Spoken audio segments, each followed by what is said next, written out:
peuvent être intégrées, notamment sur les règles de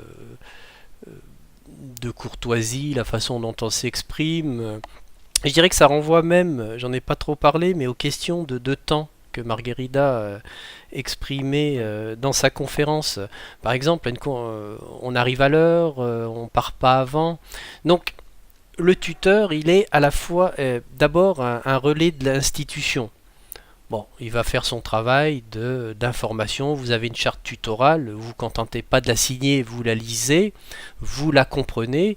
Il peut même être dans des stratégies d'explication si des étudiants n'ont pas compris. Donc ça, je dirais que c'est assez classique. Je pense que tu es d'accord sur ce Oui. principe, mais c'est aussi un élément de négociation.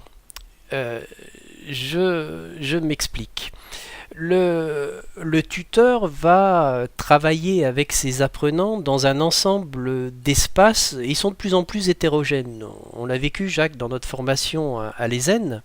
Tu as la plateforme institutionnelle et puis tu peux avoir des étudiants qui vont utiliser des blogs, qui vont aller sur Digo, qui vont aller sur Twitter.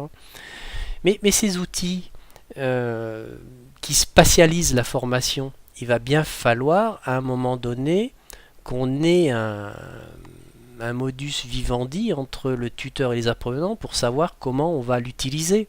Prenons un blog. Un blog, on peut le voir de façon strictement instrumentale en disant je vais écrire des billets, je vais les mettre en ligne.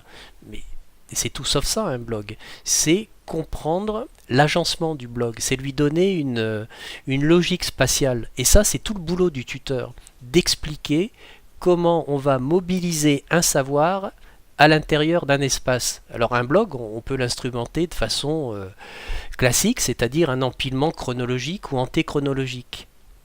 Mais ça, c'est être piloté par la machine. Si on veut utiliser un blog de façon à peu près pertinente, et on pourrait l'utiliser par exemple pour créer son portfolio, bah, ce sont d'autres stratégies. Et sans le tuteur, je pense que très très rapidement, les étudiants